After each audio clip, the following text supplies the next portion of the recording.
where the mind is without fear and the head is held high, where knowledge is free.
প্রিয় ছাত্র, আমি তোমাদের Tanmoy Pandey sir, ডাল্লা Chandramohan বিদ্যা মন্দিরের শিক্ষক। তোমরা ইতিমধ্যে অবগত।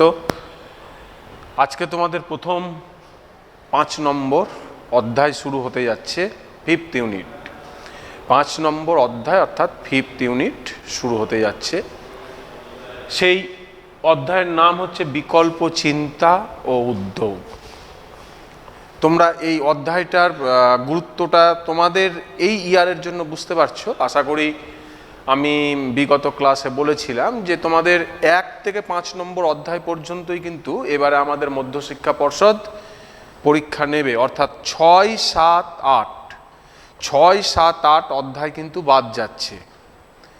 তো এই অধ্যায়টাই তোমাদের জন্য কিন্তু এইবারে পরীক্ষার জন্য প্রিপারেশনের জন্য শেষ অধ্যায়।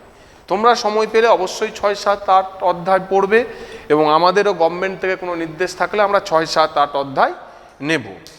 তো তোমাদের পরীক্ষার জন্য আজকে হচ্ছে প্রথম শুরু হচ্ছে 5th নম্বর অধ্যায়। সে অধ্যায়ের নাম হচ্ছে বিকল্প চিন্তা ও উদ্যোগ। প্রথমে এই হেডলাইনটির দ্বারাই তোমাদের আমি একটু ক্লিয়ারিফিকেশন করি। সেটা হচ্ছে বিকল্প চিন্তা ও উদ্যোগ। প্রিয় ছাত্র, বিকল্প চিন্তা মানে তোমাকে অন্যরকম চিন্তা বা অন্যরকম কল্পনা শক্তির দ্বারা তোমার কাজটা কিভাবে উঠবে, তোমার কাজ কিভাবে উঠবে, এটা কিন্তু তোমাকে চিন্তা করতে হবে, তাই তো? ধরো তোমরা করোনা আবহের আগে কিভাবে পড়াশোনা করতে, স্কুলে যেতে, আমরা যেতাম, কন্টিনিউ তোমাদের পড়াশোনাগুলো আমরা নিতাম, পড়াতাম। কিন্তু এই করোনা আবহে তোমাদের জীবনযাত্রা, আমাদের জীবনযাত্রা কীরকম পাল্টে গিয়েছে। আমরা অনলাইনে ক্লাস নিচ্ছি বাড়ি থেকে, তোমরা অনেকেই অ্যাটেন্ড করছো, অনেকে পারিবারিক কারণে আর্থসামাজিক প্রেক্ষাপটে অ্যাটেন্ড করতে পারছো না, আমরা সেটা ফেস করছি। এরপরে গভর্নমেন্ট আমাদের মালদা জেলা প্রশাসন ডিসিশন নিয়েছে যে তোমাদের মালদা কেবল অপারেটিং সিস্টেমের দ্বারা, অনলাইনের দ্বারা, ক্যামেরার সামনে স্যারেরা তোমাদের ক্লাস নিচ্ছে। তোমরা যে যতটুকু পারছো সেই ক্লাসগুলো দেখার চেষ্টা করছো এবং চেষ্টা করবে। এই যে একটা বিকল্প চিন্তা গভর্নমেন্ট একটা তোমাদের জন্য করেছে, আমরা একটা করেছি, সেম তোমাদের এই টপিকটা হচ্ছে বিকল্প চিন্তা ও উদ্যোগ। চিন্তা করলে তো শুধু হবে না, বাড়িতে বসে হবে কি? হবে না, তোমাকে কাজ করতে হবে, উদ্যোগটা নিতে হবে, তবেই তোমার জীবনের সফলতা আসবে। বেশ, এবার আমরা পড়াশোনায় চলে আসি। বিকল্প চিন্তা অর্থাৎ আমরা ছিলাম কলোনিয়াল মাস্টার, মানে ইংরেজদের আন্ডারে আমরা ঔপনিবেশিক যে শাসক তার আন্ডারে আমরা উপনিবেশ হিসাবে ছিলাম, তাই তো? তো তাদের যে 100 বা 150 বছরের বা 200 বছরের যে শাসনকাল, অর্থনৈতিক যে বৈষম্য, এর পাশাপাশি আমাদের শিক্ষিত সমাজে কি হয়েছিল, একটা মধ্যবিত্ত মিডিল ক্লাস শ্রেণী গড়ে উঠেছিল যারা প্রগতিশীল শিক্ষায় উন্নত। তাদের মধ্যে রাজনৈতিক বোধ জন্ম নিয়েছিল এবং সেই রাজনৈতিক বোধ থেকেই কিন্তু আমাদের ভারতবর্ষের এই দামাম ছেলেরা তারা নিজেরা কিছু ব্রিটিশদের কাছ থেকে শিক্ষা নিয়ে নিজেরা কিছু বিকল্প চিন্তা করতে শুরু করেছিল যে আমাদের সভ্যতা, আমাদের সংস্কৃতিকে কিভাবে এগিয়ে নিয়ে যাওয়া যায়। বোঝাতে পারলাম? তো এই যে একটা বিকল্প চিন্তা এবং তার জন্য যে উদ্যোগ, এই যে ব্রিটিশ শাসনের যে অত্যাচার, সেইখান থেকে বেরিয়ে এসে একটা কিছু কাজ করতে হবে। সেই কাজটা করতে হবে কি কি কাজ? অবশ্যই তোমাদের প্রথম ইউনিটে সেটা হচ্ছে, প্রথম যেটি বিকল্প চিন্তার মধ্যে ছিল সেটি ছিল বাংলায় তথা ভারতবর্ষে প্রথম ছাপাখানার আবিষ্কার। প্রথম এই ছাপাখানার দ্বারা বাংলায় যখন বাংলা বইগুলো বেরোতে শুরু করলো, আমাদের মাতৃভাষা বাংলা অনেকটাই সকলের কাছে আরো আকর্ষণীয় এবং গ্রহণযোগ্য হয়ে উঠলো।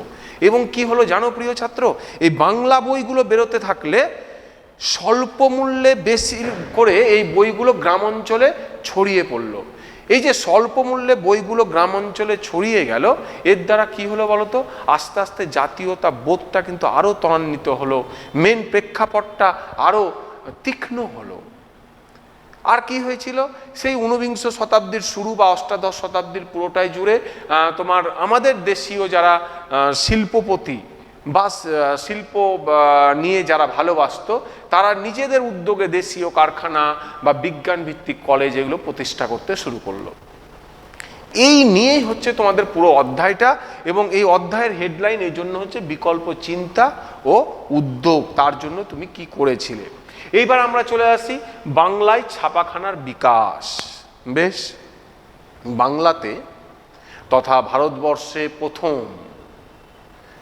প্রথম তথা পৃথিবীতে প্রথম ছাপাখানার যে আবিষ্কারটা, সেই ছাপাখানা প্রথম আবিষ্কার করেছিল কিন্তু চীন 868 খ্রিস্টাব্দে। মাথায় রাখবে কি বললাম, প্রথম চীনে প্রথম মুদ্রণ শিল্পের বিকাশ ঘটেছিল কিন্তু চীন 868-কে, গোটা বিশ্বের মধ্যে কিন্তু প্রথম। কত বললাম? 868 খ্রিস্টাব্দে। সেই চীন থেকে কি হলো প্রিয় ছাত্র, সেই চীন থেকে চীনের মুদ্রণ শিল্প, সেই চীন থেকে প্রথম সেই শিল্পটির বিকাশ ঘটে গেল আরবে। এই যে অ্যারাবিয়ান কান্ট্রি দেখছো, আরবরা ব্যবসা করতে আমাদের দেশে এসেছিল, তোমরা শুনেছ, সেই আরবে আসলো। বেশ, আরব থেকে এই মুদ্রণ শিল্প ক্রমেই ছাপাখানাটা প্রবেশ করেছিল ইউরোপে। কোথায় বললাম? ইউরোপ মহাদেশে প্রবেশ করেছিল। তাহলে তোমরা ক্রনোলজিক্যাল সিস্টেমটা দেখতে পেলে, প্রথমে চীন, তারপরে আরব, তারপরে ইউরোপ।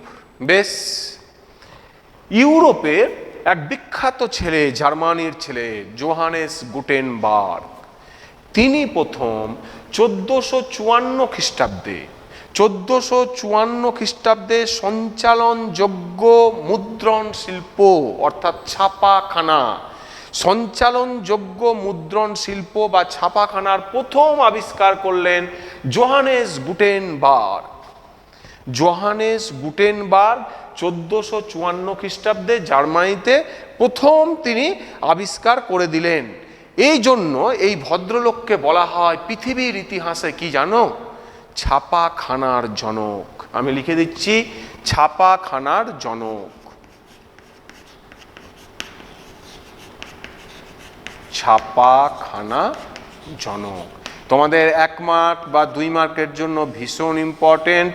তোমরা দেখতে পাচ্ছ জোহানেস গুটেনবার্গকে বলা হয় ছাপাখানার জনক। বেশ, জোহানেস গুটেনবার্গের পর এইবারে আমরা আর বিস্তারিত করব না, তোমাদের সিলেবাসে নেই। ভারতবর্ষে প্রথম যারা ছাপাখানাটা নিয়ে আসে, ছাপাখানা তথা মুদ্রণ শিল্পটা ভারতবর্ষে প্রথম নিয়ে আসে, তারা হচ্ছে পর্তুগিজ। কি বললাম? পর্তুগিজরা 1556 খ্রিস্টাব্দে ভারতবর্ষে প্রথম ছাপাখানা বা মুদ্রণ শিল্প বা ছাপাখানা এইখানে স্থাপিত করে। তাদের যে ছাপাখানা, সেই ছাপাখানা যেটা স্থাপন করে, কোথায় করে স্যার? তোমাদের কোশ্চিন তাই তো। তারা ছাপাখানাটা করে হচ্ছে গোয়াতে। কোথায় বললাম? গোয়া।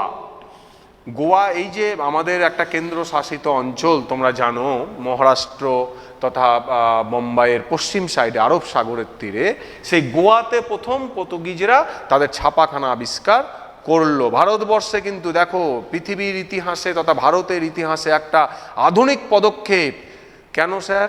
আমি কিছুক্ষণের মধ্যেই যাব। কারণ তার আগে কি হতো, পাখির পালকের দ্বারা দোয়াত, কালির দোয়াত থেকে উঠিয়ে উঠিয়ে সেই বই লিখতে হতো। হাতে লেখা সেই বই ছিল যেমন কষ্টকর, তেমন বহু মানে কস্টলি, এবং সকলে এই বই কিনতে পারতো না। এই বই হাতে লেখা বই সকলে কিনতে পারতো না, এবং লিখতে একটা বই লিখতে মাসের পর মাস লাগতো লেখকের। তো ভারতবর্ষ তথা পৃথিবীর ইতিহাসে এই ছাপাখানার আবিষ্কার কিন্তু আজকে গোটা পৃথিবীকে নবজাগরণের পথ দেখিয়েছে, এটা মাথায় রাখবে তোমরা। যাই হোক, আমরা চলে আসি তাহলে পর্তুগিজ প্রথম ভারতবর্ষের গোয়াতে করলো, তাই তো? তো স্যার গোয়াতে যে করলো, গোয়াতে তাদের প্রথম বইটির নাম কি? বেশ, তারা যেহেতু পর্তুগিজ তাদের ভাষাতেই বইটি হবে কম্পেন্ডিও স্পিরিচুয়াল দা ভিদা ক্রিশ্চিয়া। বইটির নাম তোমরা হয়তো সব বইয়ে পাবে না, আমি জানি। এই বইটির নাম ভীষণ ইম্পর্টেন্ট, তোমরা লিখে নেবে। কম্পেন্ডিও স্পিরিচুয়াল দা ভিদা ক্রিশ্চিয়া, এই পর্তুগিজদের এই লেখা বই প্রথম ছাপাখানা থেকে বেরোচ্ছে গোয়ায় 1556 খ্রিস্টাব্দে। তাহলে প্রথম মুদ্রণ শিল্প নিয়ে আসলো চীন, তারপরে হলো আরব, তারপরে ইউরোপ। ইউরোপের বিখ্যাত ছেলে জোহানেস গুটেনবার্গ, যাকে ছাপাখানার জনক বলে দেওয়া হলো, তারই দেখানো পথে পর্তুগিজরা ভারতবর্ষে প্রথম ছাপাখানা আবিষ্কার করে ফেললো 1556 খ্রিস্টাব্দে। বেশ, এই পর্তুগিজরা আর কি করেছিল, তারা তাদের দেশ থেকে বাংলায় রোমান হরপে বিভিন্ন বই কিন্তু ছাপিয়ে নিয়ে আসতে শুরু করলো এই পর্তুগিজরা, কিন্তু মাথায় রাখবে। নেক্সট চলে এসো, যে বিখ্যাত নাম তোমাদের এবারে পরীক্ষার জন্য ভীষণ ইম্পর্টেন্ট, সেটা হচ্ছে Augustus Hicky. James Augustus Hicky, ওনার পুরা নাম হচ্ছে জেমস অগাস্টাস হিকি। তো জেমস অগাস্টাস হিকি, ইনার পরিচয়টা আমরা একটু জেনে নিই, তাই তো? ইনি ছিলেন একজন ব্যবসায়িক। কিসের ব্যবসা করতো স্যার? জাহাজ নির্মাণ শিল্পের ব্যবসা করতেন। ভদ্রলোক আয়ারল্যান্ডের বাসিন্দা ছিলেন। তোমরা কিন্তু ভালো করে মন দিয়ে এগুলো দেখবে, তোমাদের বইয়ে নাই, শুধু আছে অগাস্টাস, জেমস অগাস্টাস হিকি ভারতবর্ষের প্রথম সংবাদপত্র আবিষ্কার করেছিলেন, তাই তো? বেশ, কিন্তু একটু জেনে নাও, জেমস অগাস্টাস হিকি ইনি ছিলেন ভদ্রলোক আয়ারল্যান্ডের। তিনি একজন ব্যবসায়িক, তিনি জাহাজ নির্মাণ শিল্পের সঙ্গে যুক্ত ছিলেন। দুর্ভাগ্যের বিষয়, তিনি এই ব্যবসায় প্রচুর ক্ষতির সম্মুখীন হয়েছিলেন, এবং তার অনেক টাকা বা অর্থনৈতিক ক্রাইসিস হয়েছিল, এবং তাকে স্বাস্থ্যের সম্মুখীন হতে হয়েছিল সেই আয়ারল্যান্ডে। সেইখান থেকে তিনি ভারতবর্ষে আসেন 1777 খ্রিস্টাব্দে। মাথায় রাখবে, কত খ্রিস্টাব্দে? 1777 খ্রিস্টাব্দে তিনি ভারতবর্ষে আসেন। ভারতবর্ষে আসার পর তিনি প্রথম যে কাজটি করলেন, তিনি ছিলেন একজন, মাথায় রাখবে তোমরা, মুদ্রাকর, সাংবাদিক এবং লেখক, জেমস অগাস্টাস হিকি। তো এই হিকি প্রথম ভারতবর্ষে যেটি করলেন, সেটি হচ্ছে ভারতবর্ষের প্রথম সংবাদপত্র, বেঙ্গল গেজেট। আমি লিখে দিচ্ছি,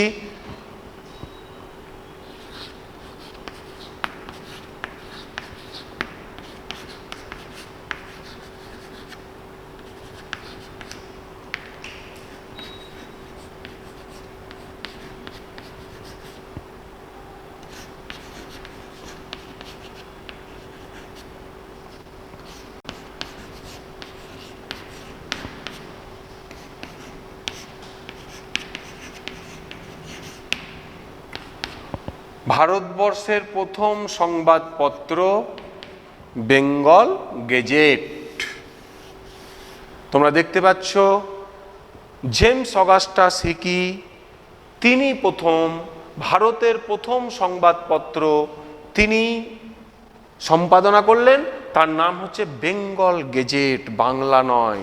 এইটা নাকি ঐতিহাসিকরা বলছে এশিয়ার মধ্যে প্রথম সংবাদপত্র, বিষয়টি কিন্তু গুরুত্ব দেবে। বেঙ্গল গেজেট হচ্ছে ভারতের প্রথম সংবাদপত্র। তোমরা 1 এবং 2 মার্কের জন্য রেডি করবে, কোশ্চেন এরকম আসতে পারে। ভারতের প্রথম সংবাদপত্র কবে কে সম্পাদনা করেছিলেন? জেমস অগাস্টাস হিকি 1780 খ্রিস্টাব্দে ভারতের প্রথম সংবাদপত্র বেঙ্গল গেজেট তিনি সম্পাদনা করেছিলেন। এই স্যার পত্রিকাটি কি প্রতিদিন বেরোতো না, মাথায় রাখবে এই পত্রিকাটি হচ্ছে সাপ্তাহিক পত্রিকা। কি বললাম? সাপ্তাহিক।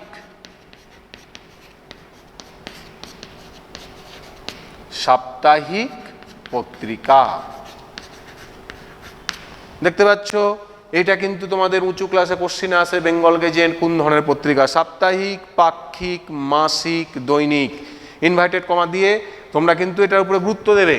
তো ভারতবর্ষের প্রথম সংবাদপত্র তাহলে নাম হলো বেঙ্গল গেজেট, 1780 খ্রিস্টাব্দে তিনি সম্পাদনা করলেন।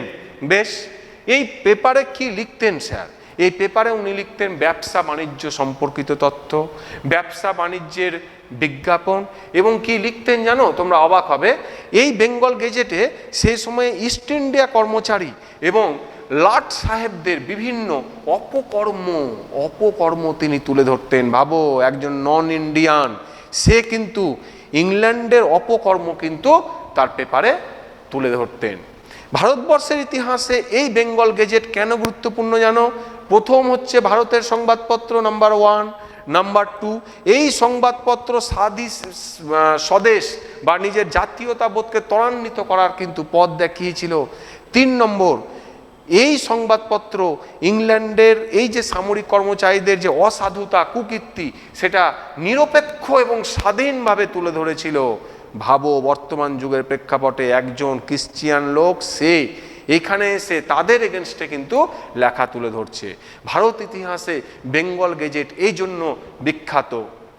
তো বেঙ্গল গেজেট রচনা করলেন তাহলে অগাস্টাস হিকি। তিনি নিজে একজন সাংবাদিক না হয়ে, বিষয়টি গুরুত্ব দেবে, নিজে একজন সাংবাদিক না হয়ে প্রথম ভারতীয় সাংবাদিক হিসাবে তিনি কিন্তু স্বীকৃতি অর্জন করে নিলেন। তিনি কোনোদিনও কিন্তু সাংবাদিকতার কিন্তু প্রশিক্ষণ তিনি নেননি। আর কি হয়েছিল বলতো?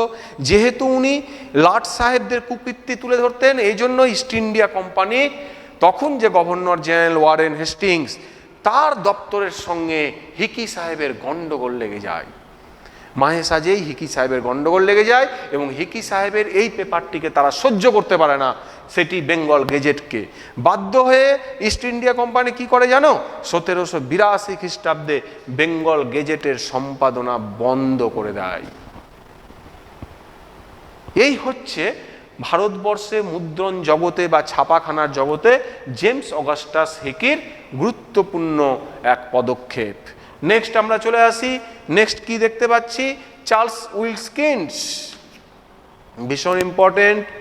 চার্লস উইলকিন্স তোমরা দেখতে পাচ্ছ, তাকে বলা হচ্ছে বাংলা মুদ্রণ শিল্পের জনক বা বাংলার গুটেনবার্গ। আমি নামটা লিখে দিচ্ছি, তাহলে আমি জেমস অগাস্টাস হিকি আশা করি তোমাদের অবগত করাতে পারলাম। এবারে চলে আসছি আমরা চার্লস উইলকিন্স। চার্লস উইলকিন্স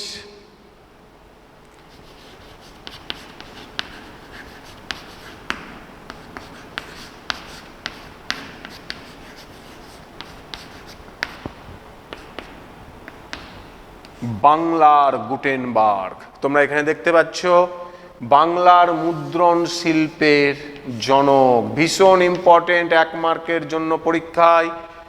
বাংলার গুটেনবার্গ রেডি করবে 1 মার্কের কোশ্চিনে।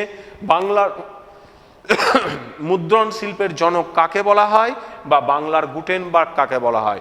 অবশ্যই চার্লস উইলকিন্স, মাথায় রাখবে। বেশ, এইবারে আমরা চলে আসি ভদ্রলোকটি কে। প্রিয় ছাত্র, অষ্টাদশ শতাব্দীতে, বিশেষ করে অষ্টাদশ শতাব্দীর শেষের দিকে সমগ্র ভারতবর্ষে যে একটা সাংস্কৃতিক একটা চেতনা হয়েছিল, সাংস্কৃতিক চেতনা দেখা দিয়েছিল, যে সমস্ত লোকেদের হাত ধরে যারা নিজেদের মেধা এবং ব্যক্তিগত ক্যারিশমায় ভারতবর্ষের বিভিন্ন প্রেক্ষাপটে অবদান রেখেছেন। তাদের মধ্যে কিন্তু এই অগাস্টাস হিকির পরে যার নাম গুরুত্বপূর্ণ বাংলা তথা ভারতবর্ষের মুদ্রণ শিল্পে, তার নাম হচ্ছে চার্লস উইলকিন্স। কেন জানো? ছাপাখানার বাংলার যে টাইপ, বাংলার যে অক্ষর, সেই অক্ষরের প্রথম নকশা তৈরি করেছিলেন চার্লস উইলকিন্স। ভীষণ ইম্পর্টেন্ট, মাথায় রাখবে। আচ্ছা প্রিয় ছাত্র, তোমরা যে বইগুলো পড়ো, বইগুলো যে প্রেস থেকে বেরোয়, প্রেসে কি করা হয়, সেই ধরনের আমাদের যে অক্ষরগুলো ক থেকে অনেশ্বর পর্যন্ত বা এ থেকে জেড পর্যন্ত, এই অক্ষরগুলো ওইখানে কি করা থাকে জানো? এক একটা বোর্ড, ধাতব পাতের উপরে সেই অক্ষরগুলো গ্রাম্য একটা কর্মকারদের ভাষায় ছেনি বলে, সেই ছেনি এবং হাতুড়ের দ্বারা সেই অক্ষরগুলো ওইখানে চিহ্নিত করা থাকে, অর্থাৎ একটা করে ডিপ সিগন্যাল দেওয়া থাকে, সেইখান থেকে কিন্তু তোমার সেই প্রিন্টটা বেরিয়ে আসে। তো বাংলা অক্ষর বা বাংলা অক্ষরের নকশা বা হরফের নকশা প্রথম করেছিলেন আমাদের দেশে চার্লস উইলকিন্স। এই জন্য তাকে বলা হচ্ছে বাংলা মুদ্রণ শিল্পের জনক। মাথায় কিন্তু রাখবে। তিনি কি করেছিলেন? তিনি ইংল্যান্ড থেকে এখানে এসেছিলেন 1770 খ্রিস্টাব্দে। বেশ, তিনি ছিলেন ইস্ট ইন্ডিয়া কোম্পানির একজন রাইটার, ক্লার্ক ধরতে পারো, তিনি কর্মচারী ইস্ট ইন্ডিয়া কোম্পানির। তো তিনি যখন আসলেন, আসার পর তিনি বাংলা হরফের নকশাটা তৈরি করলেন। উনার সঙ্গে লর্ড ওয়ারেন হেস্টিংস অর্থাৎ ইস্ট ইন্ডিয়া কোম্পানির গভর্নর জেনারেলের সম্পর্ক ভালো ছিল। তিনি একজন কোম্পানির কর্মচারী, বেতনভোগ, অবশ্যই তার কি হবে যে ইস্ট ইন্ডিয়া কোম্পানি বা ওয়ারেন হেস্টিংসের জন্য যা যা কার্যকলাপ তাকে তিনি করবেন।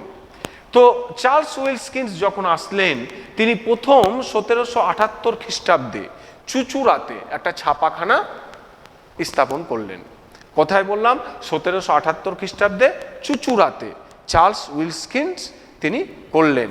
এই চার্লস উইলকিন্স তিনি তার বাংলা হরফকে আরও উন্নততর জায়গায় নিয়ে যাওয়ার জন্য ভারতবর্ষের যে সমস্ত ছেলেদের হেল্প নিয়েছিলেন, তার মধ্যে বাংলার ছেলে হচ্ছে পঞ্চানন কর্মকার, সুরেশচন্দ্র মজুমদার। এই ছেলেগুলোর তিনি কিন্তু হেল্প নিয়েছিলেন। তাহলে চার্লস উইলকিন্স কি হলো? চার্লস উইলকিন্সের উপর ভরসা করে ইস্ট ইন্ডিয়া কোম্পানি চার্লস উইলকিন্সকে কি করেছিল জানো? বাংলা তথা ভারতবর্ষের ছাপাখানার প্রেসিডেন্ট করে দিয়েছিল, সম্পাদক করে দিয়েছিল সেই চার্লস উইলকিন্সকে। উনার তত্ত্বাবধানেই 1880 সালের পর অনেকগুলো সরকারি ছাপাখানা আবিষ্কার হয়েছিল বা ছাপাখানা স্থাপিত হয়েছিল চার্লস উইলকিন্সের তত্ত্বাবধানে। কারণটা কি? প্রথমেই বললাম যে জেমস অগাস্টাস হিকির সঙ্গে ইস্ট ইন্ডিয়া কোম্পানির একটা মনোমালিন্য হয়ে গেল। কারণ হিকি সাহেব কি করেছিলেন? ইংল্যান্ডের লর্ড সাহেবদের কুকীর্তি অপকীর্তি ভাঁজ করতেন, সেই জন্য ওকে বাদ দিয়ে দিল। তারপরে কি হলো? চার্লস উইলকিন্স নিজে গভর্নমেন্টের হয়ে বিভিন্ন ছাপাখানাগুলো তিনি সৃষ্টি করলেন। তার ছাপাখানা অর্থাৎ তিনি বাংলা হরফের বা বাংলা অক্ষরের প্রথম তিনি নকশাটা যেহেতু তৈরি করেছিলেন, ওই জন্য ওকে যেভাবে চলমান মুদ্রণ শিল্পের একটা গোটা পৃথিবীতে দিকচিহ্ন স্থান করে গেছিলেন জোহানেস গুটেনবার্গ, সেজন্য সেম চার্লস উইলকিন্সকে বলা হলো বাংলার গুটেনবার্গ। বোঝাতে পারলাম? বাংলার মুদ্রণ শিল্পের জনক যেমন বলা হলো চার্লস উইলকিন্সকে, ঠিক তেমনি তাকে বাংলার গুটেনবার্গ বলা হলো। অর্থাৎ তারই অনুপ্রেরণায়, তারই প্রচেষ্টায় ভারতবর্ষের ছাপাখানা একটা নবজাগরণের পথ দেখিয়েছিল। মাথায় রাখবে। নেক্সট আমরা চলে আসি পঞ্চানন কর্মকার। বেশ, পঞ্চানন কর্মকার কি? ভারতবর্ষের ছেলে, ভারতবর্ষের তথা বাংলার ছেলে। তার কি অবদান ছিল স্যার? চার্লস উইলকিন্স যখন ওই বাংলা হরফের নকশা তৈরি করছিলেন, সেই নকশাগুলিকে আরও উন্নত মানের তৈরি করে দিতেন বা স্যাট দন্তার সহায়কার ট স্যাট বা ব্লকের তৈরি করতেন কিন্তু এই পঞ্চানন কর্মকার। পঞ্চানন কর্মকার কি করতেন তাহলে? চার্লস উইলকিন্সের মেন সহযোগী ছিলেন কিন্তু এই পঞ্চানন কর্মকার। তিনি বাংলা হরফকে আরও কিভাবে সুন্দর, আরও কিভাবে মার্জিত করা যায়, আরও বইটা কি সুন্দরভাবে লিখে বেরিয়ে আসে, আরও বাংলা হরফকে কি সুন্দর ছোট সাইজের করা যায়, করার পর বইগুলিতে বেশি করে আরও নতুন নতুন অধ্যায় অ্যাড করা যায়, সে কাজগুলো করেছিলেন কিন্তু এই পঞ্চানন কর্মকার। এবং এই পঞ্চানন কর্মকার কি ছিল জানো? 1800 খ্রিস্টাব্দে যে শ্রীরামপুর মিশন স্থাপিত হয়েছিল, সেই শ্রীরামপুর মিশনের প্রেসে সঙ্গে তিনি যুক্ত ছিলেন এই পঞ্চানন কর্মকার। উইলিয়াম কেরি তারা তাকে নিয়েছিলেন, তার সহযোগিতা চেয়েছিলেন, পঞ্চানন কর্মকার সেখানে কিন্তু নিযুক্ত ছিলেন। তো পঞ্চানন কর্মকার তার ব্যক্তিগত ক্যারিশমার দ্বারা বাঙালির জীবনে মুদ্রণ শিল্পকে এমনভাবে পৌঁছে দিয়েছিলেন যে বাঙালির কাছে তথা ভারতবর্ষের ইতিহাসে তিনি এই নামে চিহ্নিত। কী নামে? দেখো, বাংলা মুদ্রণের প্রথম সার্থক শিল্পী ও প্রবক্তা। মাথায় রাখবে কিন্তু কোডগুলো, অনেকগুলো কোড আমি ব্যবহার করে ফেললাম। ছাপাখানার জনক কাকে বলা হয়? Johannes Gutenberg. বেশ। অগাস্টা সিকি তোমরা জেনে রাখবে ভারতবর্ষের প্রথম সংবাদপত্র তিনি করলেন, গোটা পৃথিবী তথা ভারতবর্ষে একটা বিপ্লব আনলেন তিনি, James Augustus Hicky. Next, Charles Wilkins বাংলা মুদ্রণ শিল্পের জনক, বা তিনি বাংলার গুটেনবার্গ নামে পরিচিত হলেন। তারপরে আসলেন পঞ্চানন কর্মকার, ইনি পরিচিত হলেন বাংলা মুদ্রণের প্রথম সার্থক শিল্পী ও প্রবক্তা হিসেবে। এরপরে আমরা যার নাম নিব, পঞ্চানন কর্মকার যখন বাংলা মুদ্রণ বা অক্ষরকে একটা নতুনভাবে পরিমার্জিত করে চার্লস উইলকিন্সকে দিচ্ছেন বা শ্রীরামপুর মিশনের হাতে তুলে দিচ্ছেন, সেই সময় চার্লস উইলকিন্সেরই তত্ত্বাবধানে এক লর্ড ওয়ারেন হেস্টিংস চার্লস উইলকিন্সকে কি বলেছিলেন? A grammar of the Bengal language, Nathaniel Brassey Halhed. আমি নামটা লিখে দিচ্ছি, আবার তোমরা দেখে নেবে। একটি বইয়ের নাম এ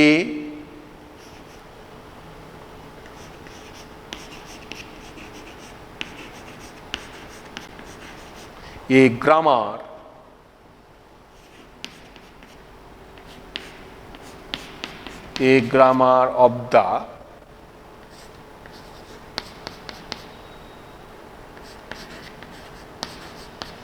বেঙ্গল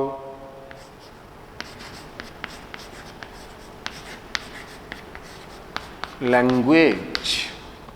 বিখ্যাত বই, বইটির লেখক ন্যাথানিয়েল ব্রাসি হ্যালহেড। তোমরা দেখতে পাচ্ছ পঞ্চানন কর্মকার চার্লস উইলকিনসন এই বইটির সঙ্গে কিভাবে যুক্ত হলেন। বিখ্যাত বই, এই বইটি তোমরা কিন্তু মাথায় রাখবে, আমি বারবার বলছি, a grammar of the Bengal language, বিখ্যাত বই। এ বইয়ের বাংলা মিনিং, বাংলা ভার্সেশনে তৈরি করতে বললেন ওয়ারেন হেস্টিংস। কাকে? চার্লস উইলকিন্সকে। চার্লস উইলকিন্স, পঞ্চানন কর্মকার, সুরেশচন্দ্র মজুমদার, এদের সহযোগিতায় প্রথম এ বইয়ের বাংলা ভার্সেশন বের করেছিলেন। তো পঞ্চানন কর্মকার আর চার্লস উইলকিন্স এই জন্য মুদ্রণ জগতে কিন্তু বিখ্যাত। এই সময় সুরেশ মজুমদার, তিনি একটা নতুন শব্দ তোমরা দেখতে পাবে, লাইনোটোপ। মুদ্রণ শিল্পে এটা একটা নতুন শব্দ, লাইনোটোপ। কি জিনিস স্যার? তোমরা এখন আধুনিক যুগে বিভিন্ন সাইবার কাফেতে যাও বা তোমাদের বাড়িতে অনেকের কম্পিউটার আছে, কিবোর্ড আছে, তাই তো? তো সেই কিবোর্ডে তোমরা যে টাইপগুলো করো, সেই কিবোর্ডে সে টাইপের অক্ষর লাইনোটোপ, হাতের দ্বারা যে আমরা ABCD বা ক খ গ ঘ যে টিপি, এইরকম একটা কিবোর্ড। সেই কিবোর্ডে তুমি যেখানে এটা ক্লিক করলে ওইখানে কি করা থাকতো বলতো? এটা লেখা থাকতো গর্তের দ্বারা বা একটা ছিদ্রের দ্বারা লেখা থাকতো। এইরকম একটা কিবোর্ড জাতীয় একটা মেশিন, সেই মেশিনে একটা ধাতব গরম পাত সেখানে গলিয়ে ঢালা হতো। সেই গরম পাতের ধাঁচ তামার দ্বারা হোক বা লোহার দ্বারা হোক এই কিবোর্ডটি তৈরি হতো।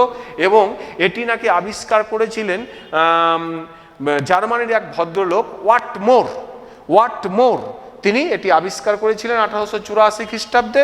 এই লাইনোটোপ, এই লাইনোটোপের দ্বারা সুরেশচন্দ্র মজুমদার কি করেছিলেন জানো? আমাদের বাংলা অক্ষর এবং বাংলার যে অক্ষরের যে নকশা বা হরফের নকশা, এটাকে আরো সুন্দর এবং মার্জিত করে বাংলা তথা ভারতবাসীর সামনে কিন্তু উপস্থাপিত করেছিলেন। তাহলে তোমাদের এই নামগুলো মাথায় রাখতে হবে: চার্লস উইলকিন্স, পঞ্চানন কর্মকার, সুরেশচন্দ্র মজুমদার। তারপরে তোমাদের এই বাংলা ছাপাখানার বিকাশে যেগুলো ক্রোনোলজিক্যালি আমরা আলোচনা করতে থাকি, সেটা হচ্ছে ছাপা বইয়ের সঙ্গে শিক্ষা বিস্তারের সম্পর্ক। প্রিয় ছাত্র, ছাপা বইয়ের সঙ্গে শিক্ষা বিস্তারের কি সম্পর্ক? তোমাদের আমি প্রথমেই একটু বলেছিলাম যে আমাদের প্রাচীনকালে বা মধ্যযুগে যে বইগুলো, হাতে লেখা বইগুলো বেরোতো পাণ্ডুলিপি আকারে, সেই বইগুলো যেমন লিখতেও সময় লাগতো, তার উপরে কি বইগুলো ছিল কস্টলি।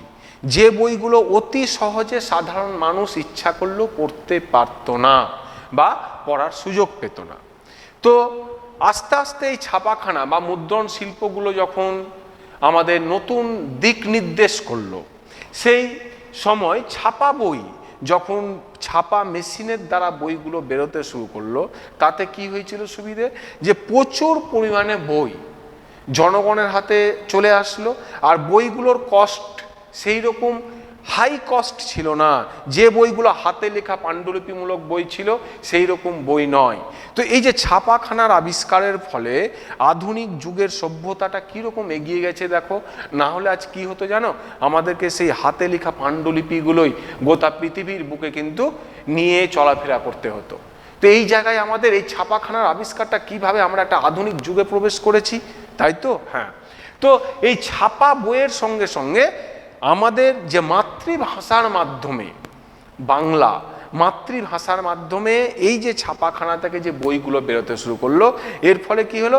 মাতৃভাষাটাও আস্তে আস্তে সকলের কাছে আরো নতুন রূপে,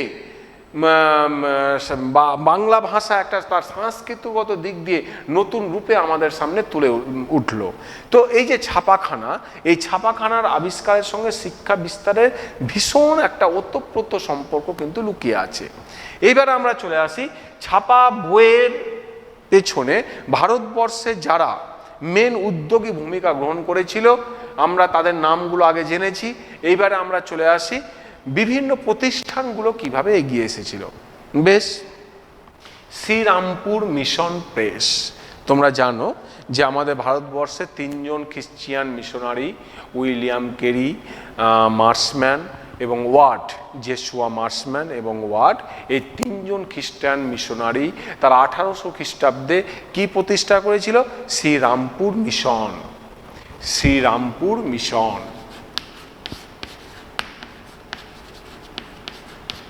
শ্রীরামপুর মিশন, তারা যেটা বাপটিস্ট মিশন তোমরা জানো, সেই শ্রীরামপুর মিশন কারা প্রতিষ্ঠা করেছিল?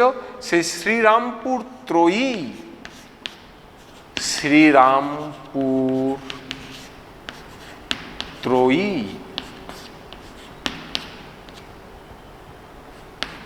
শ্রীরামপুর ত্রয়ী কত খ্রিস্টাব্দে? 1800 খ্রিস্টাব্দে। বেশ, তো শ্রীরামপুর ত্রয়ী আমি কাদের বললাম? তোমাদের কিন্তু 2 মার্কের জন্য ইম্পর্টেন্ট। 3 জন Christian missionary, William Carey, Marshman এবং ওয়ার্ড, এই 3 জন খ্রিস্টিয়ান মিশনারি 1800 খ্রিস্টাব্দে শ্রীরামপুর ত্রয়ী নামে তারা পরিচিত। তারা কিন্তু শ্রীরামপুর মিশন প্রতিষ্ঠা করেছিলেন। এই মিশনেরই পক্ষ থেকে একটা ছাপাখানা প্রতিষ্ঠা করা হয়। সেই ছাপাখানাটির নাম হয় শ্রীরামপুর মিশন প্রেস। আমি বোঝাতে আশা করি পারলাম। শ্রীরামপুর মিশন প্রেস কত খ্রিস্টাব্দে? 1800 খ্রিস্টাব্দে। প্রথমে উইলিয়াম কেরি কলকাতায় একটি ছাপাখানা যেটা করেছিলেন, কিনেছিলেন, সেটা ছিল কাঠের তৈরি ছাপাখানা। পরবর্তী ক্ষেত্রে তিনি লোহার মেশিন সমৃদ্ধ ছাপাখানা স্থাপন করেন এবং 1820 সালের মধ্যে গোটা কলকাতায় প্রায় 18টি ছাপাখানা নতুন করে আবিষ্কার কিন্তু হয়ে যায়। তো এই শ্রীরামপুর মিশন প্রেস অর্থাৎ শ্রীরামপুর মিশনের খ্রিস্টান মিশনারিরা আমাদের এইখানে 1800 খ্রিস্টাব্দে তারা করেছিলেন। কি করেছিলেন? শ্রীরামপুর প্রেস স্থাপন করেছিলেন। বেশ, এইবার তোমাদের মাধ্যমিকে 4 মার্কের জন্য কিন্তু ভীষণ ইম্পর্টেন্ট কি question sir? Srirampur mission press আধুনিক মুদ্রণ শিল্পে ভারতবর্ষে কিভাবে জাতীয়তা বোধকে ত্বরান্বিত করেছিল বা আধুনিক মুদ্রণ শিল্পকে কতটা এগিয়ে নিয়ে গেছিল, 4 মার্কের জন্য কিন্তু ভীষণ ইম্পর্টেন্ট, তোমরা মাথায় রাখবে। তো এই শ্রীরামপুর মিশন প্রেস কিভাবে এগিয়ে নিয়ে গেছিল, তাহলে আমরা আসি তাদের অবদানটা কি ছিল ভারতবর্ষে। প্রথমে হচ্ছে ধর্ম পুস্তক প্রকাশ। প্রিয় ছাত্র, তোমরা জানো যে এই খ্রিস্টান মিশনারিরা আমাদের দেশে তাদের উদ্দেশ্য কি ছিল? অবশ্যই ধর্ম বিস্তার। কোন ধর্ম? খ্রিস্টান ধর্ম। তো খ্রিস্টান ধর্মটাকে আমাদের মধ্যে বিস্তার করাতে গেলে কি করতে হবে? ছাপাখানা থেকে প্রচুর বই বের করতে হবে, এবং ছাপাখানা থেকে কোন ভাষায় বই বের করতে হবে? নিজের মাতৃভাষায়। এই উপলব্ধিটা তারা করেছিলেন। এই উপলব্ধিটা করেছিলেন বলে তাদের ছাপাখানা থেকে বাংলা ভাষায় তাদের ধর্মগ্রন্থ, খ্রিস্টানদের ধর্মগ্রন্থ কি তোমরা জানো? ইসলামের কোরআন, খ্রিস্টানদের কি? খ্রিস্টান হচ্ছে বাইবেল। বাইবেলের বাংলা ভার্সেশন তারা তাদের প্রেস থেকে বের করেছিলেন। শুধু বাংলা ভার্সেশন নয় স্যার, অসমিয়া, মারাঠি, ওড়িশা, বিভিন্ন ভাষায়, ভারতবর্ষে প্রায় 26টি ভাষায় বাইবেলের অনুবাদ তারা এই শ্রীরামপুর মিশন থেকে কিন্তু বের করেছিলেন। কেন? যাতে নিজের নিজের ভাষায় তাদের ধর্মীয় গ্রন্থটা পড়ে বাঙালি যাতে সেই ধর্মের প্রতি উৎসাহী হয়ে ওঠে। বোঝা গেল? আর কি হয়েছিল শ্রীরামপুর মিশনের থেকে? ভারতীয় প্রাচীন গ্রন্থ প্রকাশ। কি স্যার? ভারতবর্ষের যে প্রাচীন ধর্মীয় গ্রন্থ রামায়ণ, মহাভারত, গীতা, এই গ্রন্থগুলির বাংলা ভার্সেশন জনগণকে আরও বেশি করে আত্মীকরণ করার জন্য শ্রীরামপুর মিশন প্রেস থেকে এই ভারতের প্রাচীন গুরুত্বপূর্ণ গ্রন্থগুলি কিন্তু ক্রমানুযায়ী প্রেস থেকে পাবলিশড হতে শুরু করেছিল। আর কি হয়েছিল? পাঠ্যপুস্তক প্রকাশ। এটা হচ্ছে তোমাদের ভীষণ ইম্পর্টেন্ট। পাঠ্যপুস্তক প্রকাশ কি জিনিস এটা? পাঠ্যপুস্তক প্রকাশ তোমরা জানো যে পুরো অষ্টাদশ শতাব্দী তথা ঊনবিংশ শতাব্দীতে ভারতবর্ষে বিভিন্ন জায়গায় বিভিন্ন স্কুল বা বিভিন্ন প্রতিষ্ঠানগুলি গড়ে উঠেছিল, তাই তো? তো যে জায়গায় ছোট ছোট স্কুল বা প্রতিষ্ঠানগুলো গড়ে উঠবে, সোসাইটিগুলো গড়ে উঠবে, সেখানে তাহলে শিক্ষার মেন মাধ্যম কি হবে স্যার? শিক্ষার মেন মাধ্যম হবে অবশ্যই বই। তো সেই জায়গায় কি কি শিক্ষা দেওয়া হবে? ইতিহাস, ভূগোল, অঙ্ক, সায়েন্স, ইংরেজি, বাংলা, এই যে এতগুলো জিনিস শিক্ষা দেওয়া হবে। এই শিক্ষা সঙ্গে শিক্ষার্থীরা কি নিয়ে পড়বে? তাদের তো বই লাগবে, তাই না? তো তাদের পড়ানোর জন্য এই বাংলা ভাষায় বিভিন্ন বইগুলো কিন্তু এই শ্রীরামপুর মিশনের প্রেস থেকে ক্রমানুযায়ী ছাপানো হতো। তোমরা একটি জিনিস মাধ্যমিকের জন্য 2 মার্কে ভীষণ ইম্পর্টেন্ট, এই পয়েন্টে আমি ওটা আলোচনা করে দিচ্ছি। সেটি হচ্ছে Calcutta school book of society.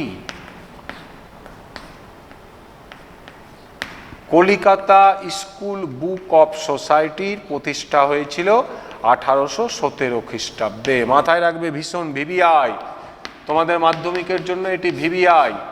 Calcutta school book of society প্রতিষ্ঠা হয়েছিল 1817 খ্রিস্টাব্দে। কেন প্রতিষ্ঠা হয়েছিল? বাংলা ভাষায় সহজে অল্প দামে বা বিনামূল্যে ছাত্রছাত্রীদের পাঠ্যপুস্তক তাদের কাছে পৌঁছে দেওয়ার উদ্দেশ্যেই এই সমিতিটি প্রতিষ্ঠা হয়েছিল বা এই সোসাইটিটি প্রতিষ্ঠা হয়েছিল। Calcutta school book of society তারা 1817 খ্রিস্টাব্দে পাঠ্যপুস্তক হয় বিনা পয়সায় বা স্বল্প খরচে পৌঁছে দেওয়ার জন্যই প্রতিষ্ঠা হয়েছিল। এবারে এই যে সোসাইটিটা প্রতিষ্ঠা হয়েছিল পাঠ্যপুস্তক রচনার জন্য, এই পাঠ্যপুস্তকগুলি কোথা থেকে প্রেস হতো বা ছাপানো হতো? সেই পাঠ্যপুস্তকগুলি কিন্তু ছাপানো হতো স্যার শ্রীরামপুর মিশনের প্রেস থেকে। শ্রীরামপুর মিশনের এই খ্রিস্টান মিশনারিদের কিন্তু ভারতবর্ষের ইতিহাসে এক দিক চিহ্ন হয়ে আছে এই জন্য। নেক্সট চলে এসো, সংবাদপত্র প্রকাশ। ভীষণ ইম্পর্টেন্ট সংবাদপত্র প্রকাশ। প্রিয় ছাত্র, তোমরা অবগত হবে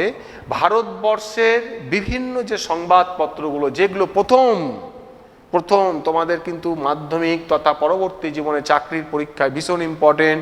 আমি প্রথম একটি বলেছি, ভারতবর্ষের প্রথম সংবাদপত্র বেঙ্গল গেজেট। এইবারে চলে আসো, এইখানে কি হয়েছে দেখো, ভারতবর্ষের প্রথম সাপ্তাহিক বাংলা পত্রিকা এবং ভারতবর্ষের প্রথম মাসিক পত্রিকা এই শ্রীরামপুর মিশনের প্রেস থেকেই কিন্তু প্রকাশিত হয়েছিল। তোমাদের নামগুলো আমি লিখে দিচ্ছি।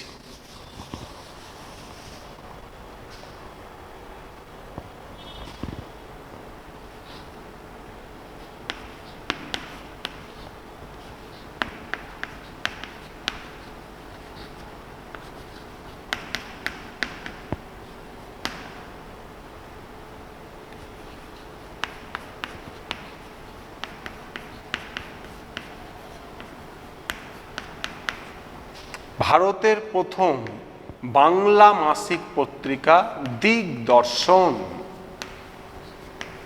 কি নাম করলাম? দিগদর্শন। এ নম্বর। নেক্সট বি নম্বর, প্রথম সাপ্তাহিক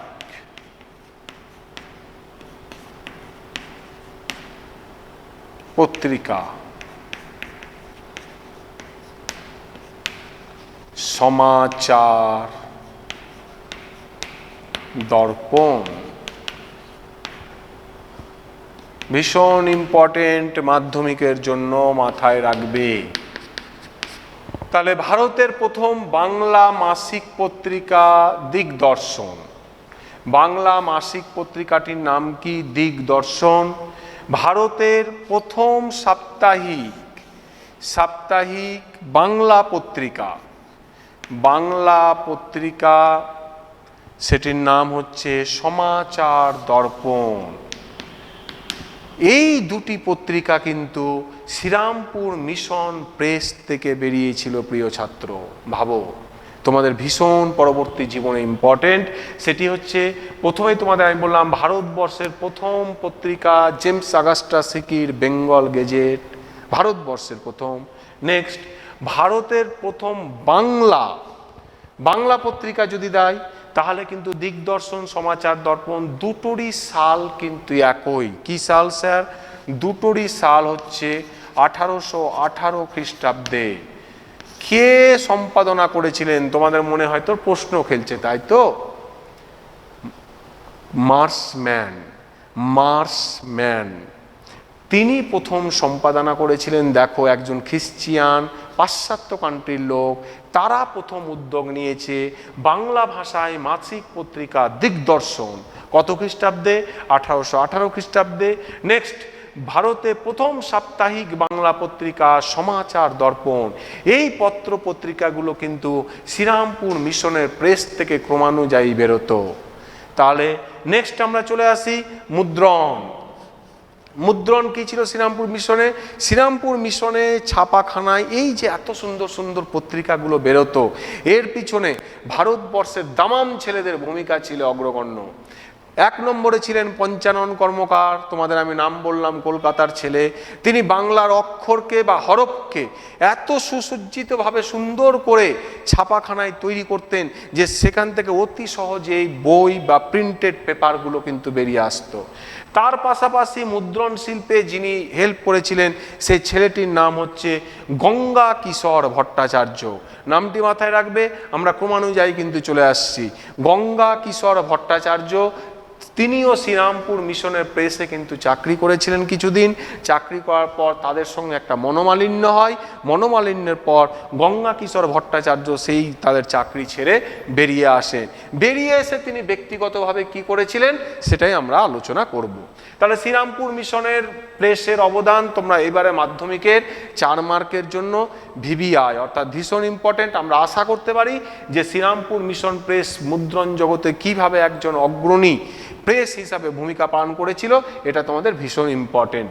নেক্সট চলে এসো ছাপাখানার ব্যবসায়িক উদ্যোগ। তোমরা দেখতে পাচ্ছ যে ছাপাখানাগুলো প্রতিষ্ঠা হয়েছিল, ব্যবসায়িক উদ্যোগ কতটা তাকে ত্বরান্বিত করেছিল। ব্যবসার মাধ্যম হয়ে কেন ছাপাখানা উঠেছিল, তাই তো? ঠিক দেখো, ছাপাখানাটা ব্যবসায়িক উদ্যোগে কিভাবে চলে উঠেছিল। ছাপাখানা যখন আবিষ্কার হলো ক্রমানুযায়ী এবং বিভিন্ন বইপত্রগুলো বেরোতে শুরু করলো, তখন এতে বাংলার কিছু শিল্পী বা বই ব্যবসায়িকরা বেশি করে টাকা ইনভেস্ট করতে লাগলো। কারণটা কি জানো?